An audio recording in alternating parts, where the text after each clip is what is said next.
تعالى في كلامه المجيد والفرقان الحميد.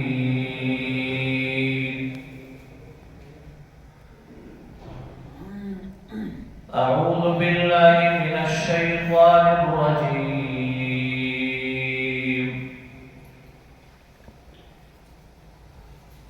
قل إن الموت الذي تفرون منه فإنه ملاقيكم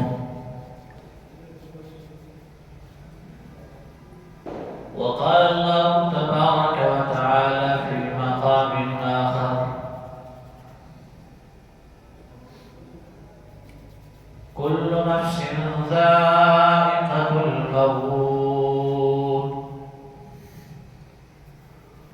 وإنما توفون أجوركم يوم القيامة فمن زحزح عن النار وأدخل الجنة فقد فاز وما الحياة الدنيا إلا متاع الغرور. وقال سبحانه وتعالى قل إن الموت الذي تفرون منه فإنه ملاقيكم ثم تردون إلى عالم الغيب والشهادة فينبئكم بما كنتم تعملون.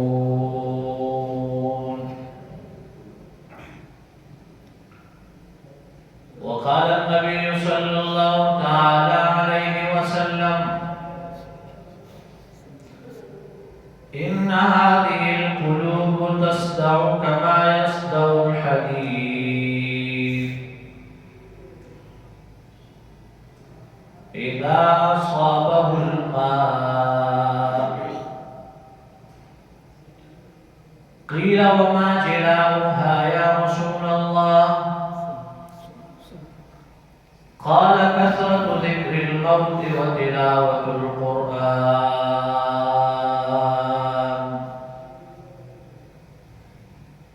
صدق الله وصدق رسول الله صلى الله عليه وسلم.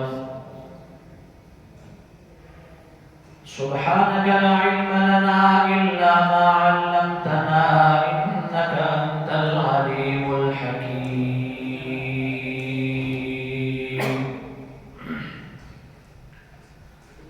إن الله وملائكته يصلون على النبي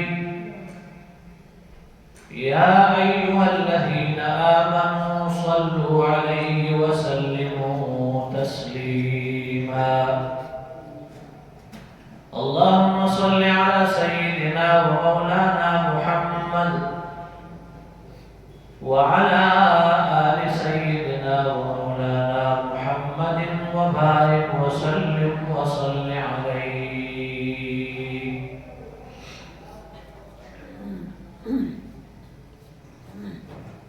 واجب الاحترام